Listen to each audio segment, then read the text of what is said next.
For the people who have made it, there's a whole graveyard full of companies that did not make it. What is your reason for doing this? A lot of people would say, well, money. Everyone's got an opinion, especially those who've never started a business. And someone will say, what do you know, punk? Yeah.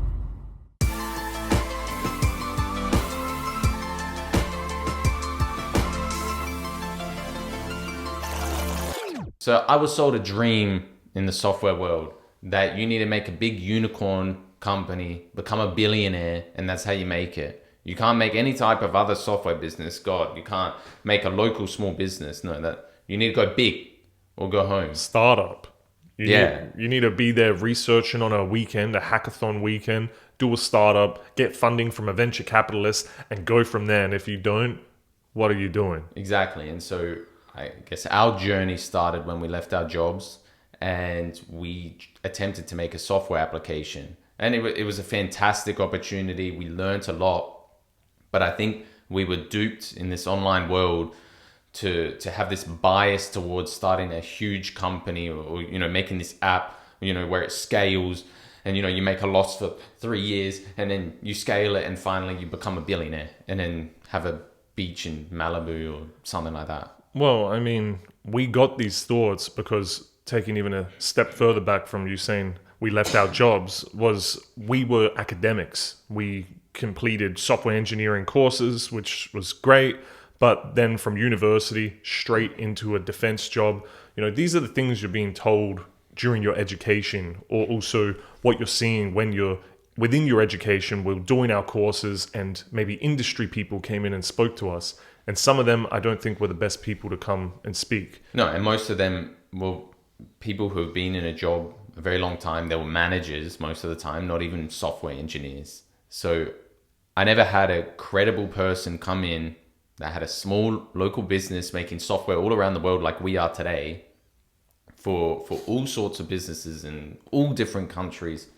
There was not that person coming in saying, hey, this is possible, that you don't have to create a $1 billion company. You can create a $1 million company and still have a good life. You don't need to be a billionaire to do cool stuff and work on cool projects. Sure, that's nice, but that's like the long shot. And the online world always talks about these lottery winners where someone made this app and worked 12-hour days and ignored their kids. I don't know, all sorts of weird stuff. And then, they made it. Well, I mean, when we were in the midst of creating our application, probably even at the point where, for a timeline for anyone listening, we spent a year of development because we had no idea how to make a full stack application.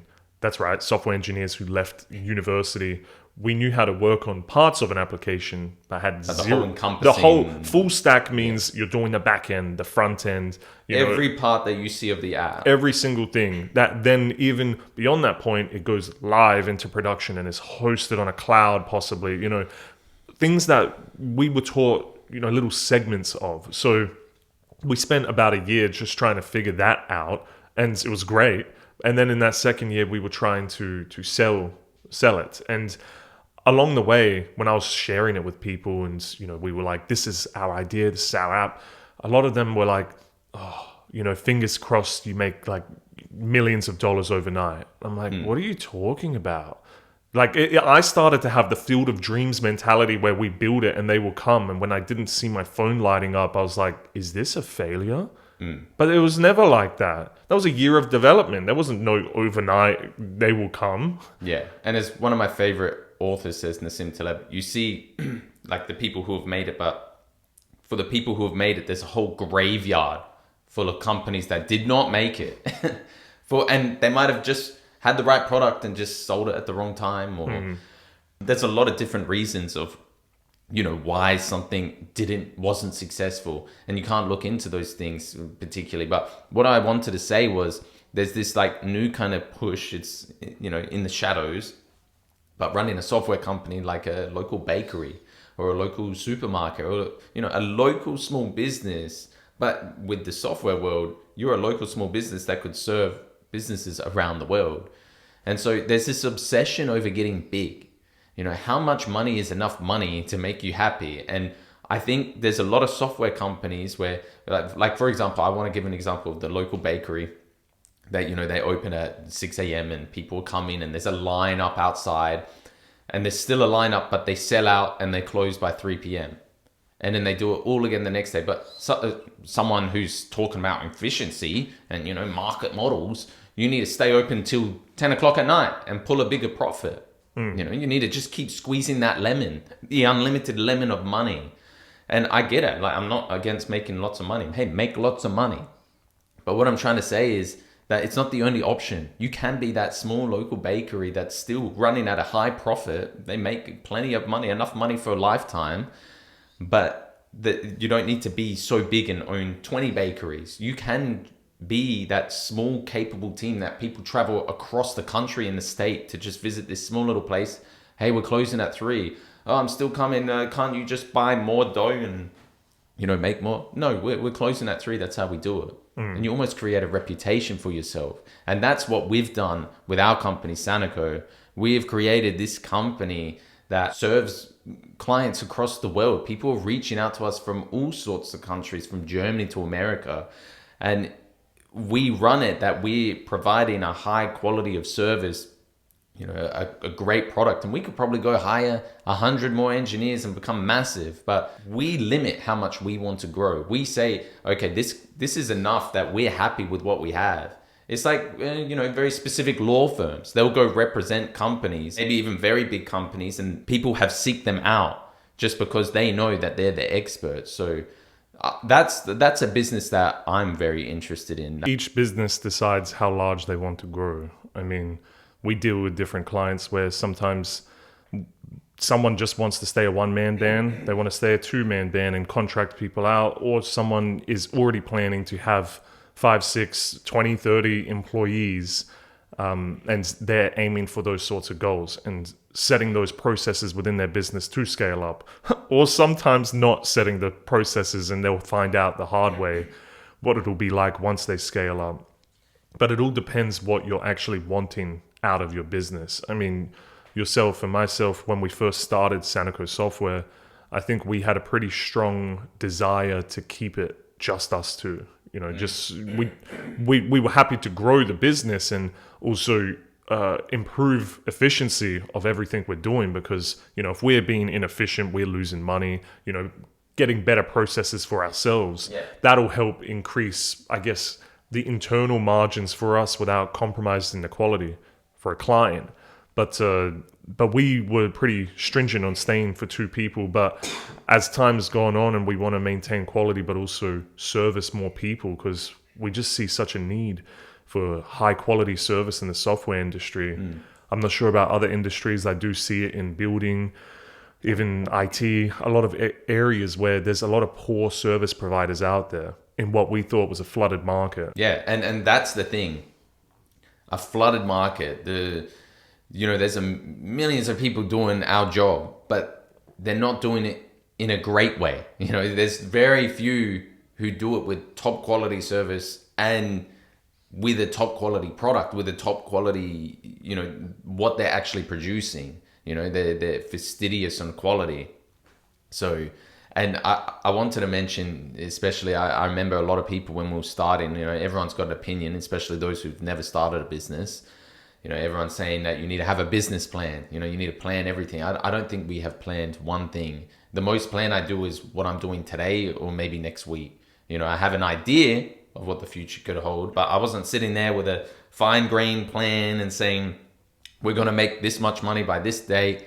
And it's helped keep us flexible. When we did start, all we did was, and you could consider this a plan, maybe a poor man's plan, but we stood in front of a whiteboard and just listed out a few principles and a few things that we were aiming for. And that wasn't an X amount of money to make, because at the end of the day, we wanted to grow the business from a starting point. So if we're funneling out, let's just say at a real minimum, you wanted to say, I need to make 75,000, just as a minimum, if I'm leaving my 75,000 job, we're suddenly taking $150,000 out of the business.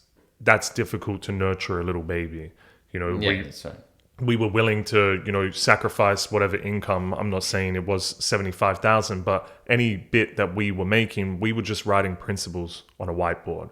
We were starting first steps, do we have to wake up at 9 o'clock or at 7 o'clock to start at 8:30 or 9 and finish at 5 or 5:30? Or can you wake up and start at 10, but you can work till 7? What are the rules here? And I do remember talking about that, and I think it was important we discussed it, because after, what was it, 20 years? No, 20 years of education, going through school and timers and bells and recess and lunch times and finish at certain times, and then university and due dates. There's so much structure that was in my head that I didn't even know how to handle the chaos of not having an exact time to go into work. So there was a very basic plan.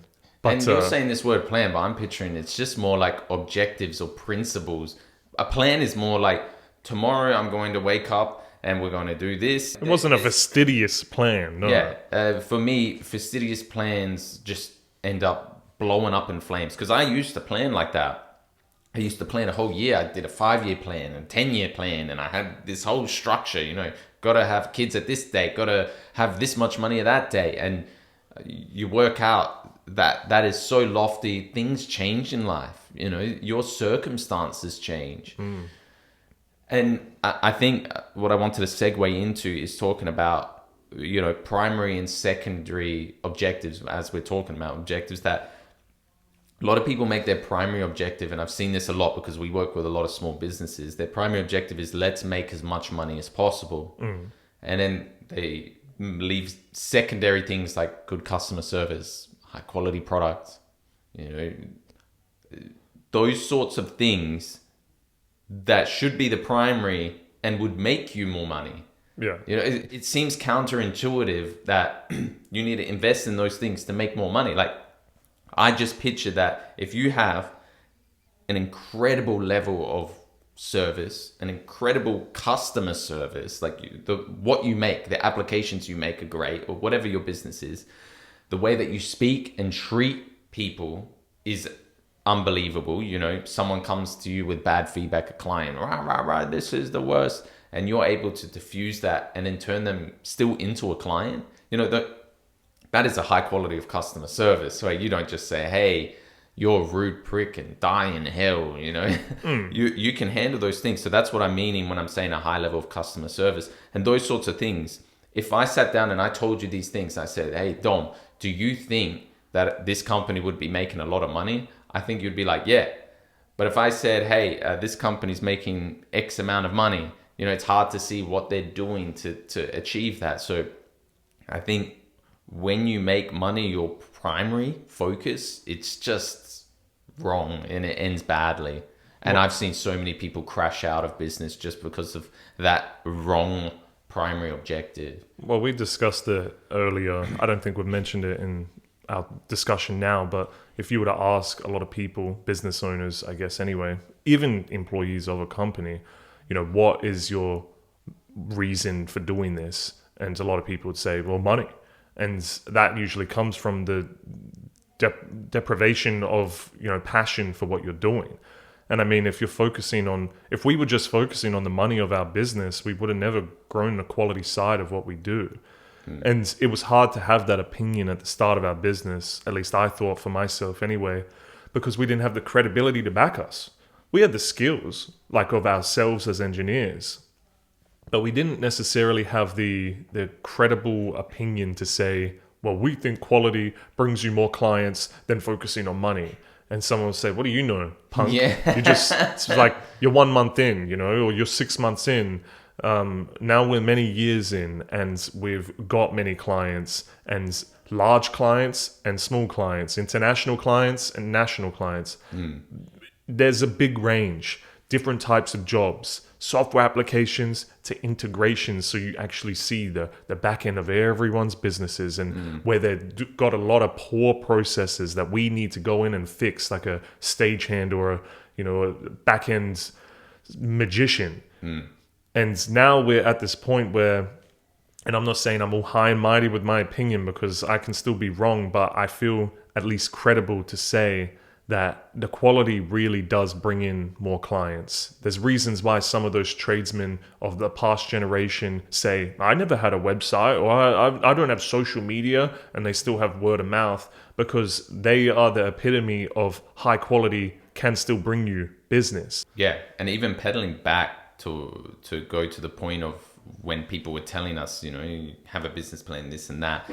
I remember a particular cousin of mine, he texted me because I was saying, I'm just very busy. I might not be able to come to something.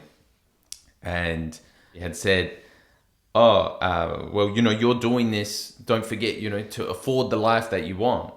And it was an innocent comment, no malice in it. But I couldn't help but correct it. It's just not true. That was maybe when I was a kid, I thought business means a lot of money. But when you go through and do it, you realize that it's very different. And so I didn't do it for that reason. I did it because I saw that I was at a younger age. I was in a financial position to start a business, because you don't earn fantastic business at the start, fantastic money at the start. And so really we did it because we wanted to make the work environment that we always wanted. We wanted to have full creative output, full autonomy, full flexibility. And you can find that in jobs, but we wanted to make our own thing. We had this vision, this dream of how a company should be.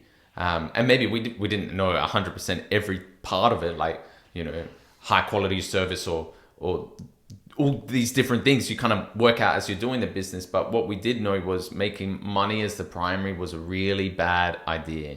I mean, well, let's not say it's a bad idea. Anyone else who wants to go do it, you can go figure out the outcome for yourself, because we're not going to tell you that this is the definitive truth. This is just our experience and what we found. And also, I'm saying it's possible that you don't have to have that as the primary objective. Well, that's right. A good friend of mine said, hey, Sav, he's a new business owner and doing bloody well. But he said to me, hey, Sav, should I be ripping out money into from the business, like, just for my wage to pay the bills or pay my mortgage? Or should I reinvest it, make my website better, do all of these things like marketing, just put it in marketing or put it in things. And I said, well, it's really up to you. But if you're money focused, you put it in your own pocket, right? Well, I mean, if you forcibly have a bill to pay and you're going to have no electricity or food, at a minimum. But this was more of a luxury pulling out. If you're then deciding to go on a trip for a pure holiday, and I mean, yes, everyone deserves a holiday to a certain extent, but if you're at the start of your business and you're trying to decide to spend a fair share of your earnings on a holiday rather than reinvesting it, well, you just have to look in the mirror and ask, are you wanting to grow the business, or are you happy with its size right now? Yeah, exactly. And if they're happy with the size, then well, if you're happy, then you're happy. Whatever you want to do. However, if you're not happy, you have to be aware of the consequence that money that you're not going to reinvest, there's no guarantee that it would bring more to your business. However, there is the guarantee that not reinvesting it in your business will delay the growth of your business if that's what you're aiming for. I mean, we're sitting here right now doing a podcast. This is out of our work hours. We are paying for this service because we want to talk about the things that we love. But, we're deciding to reinvest in ourselves, to spend the time to talk about this stuff because we find it important. And again, I think, some people start a podcast like this, cameras and lights and, some executive in the background deciding how to do all the positioning of everything. Hey, executive. Anyway, but if you make the primary focus of your podcast, like this is how I'm conceptualize everything. If we say, I just want to make money from this podcast, I picture I'm making $0 from this podcast. This is a platform to have discussions that we have personally. We're not with one selling another. how to make a business with $10 million in 2 days. That's just a scam if you see stuff like that. This is a way that we express ourselves, have conversations, and other people may find it insightful and experience a local company producing software and be interested in some of the insights that it took to make that. And as we progress through our careers, that we have some interesting lessons learned that people will find interesting, I think. Well, I think you said it excellent. It was another day where we actually went and spoke to the uni students as an industry speaker, which was a great experience. You had said to the students, you wish you had someone like yourself and you weren't blowing steam up your own ass here, but you were just wanting someone that was maybe a business owner or someone that was passionate about software to come and talk to the students and give them that insight 5, 6, 7 years on. And that is invaluable. You know, it's less invaluable sometimes to hear the experience of someone who's been pigeonholed into a position for 5 years and their learning stopped probably 1 year in. There's not as much experience to take out of it. And I'm not trying to insult anyone. It's just if you get into a position where you've been pigeonholed and you're in the industry, you can change. And it's nice to hear from people who have, you know, taken that leap of faith to try and change and do what they're passionate about. And I at least am proud to say that I do what I'm passionate about, and I believe the same for you. And I want to double back on what you just said there. You said, you know, I don't want to offend anyone. You know, for this, our discussions, we're going to be pretty unfiltered, saying things that at a very high opinion, you know, our opinion. So if you don't like our opinion, you can stop the podcast and stop listening. I'm not afraid to offend people, because you're always going to offend people with a certain opinion. We're not aiming to offend No, people. I'm not purposely trying to say, hey, screw you. You know? Yeah. But these opinions are, you know, coming naturally from us, and anyone, you know, it's a free internet. Turn it off if you don't like it. So I'm not going to be afraid to express our honest opinion about things. No, but I think it's nice to just talk about all of this stuff. We deal with a very heavy workload and people and just like any other job too. You know, sometimes my own partner is a nurse and I want to hear about her day because it's vastly different to mine.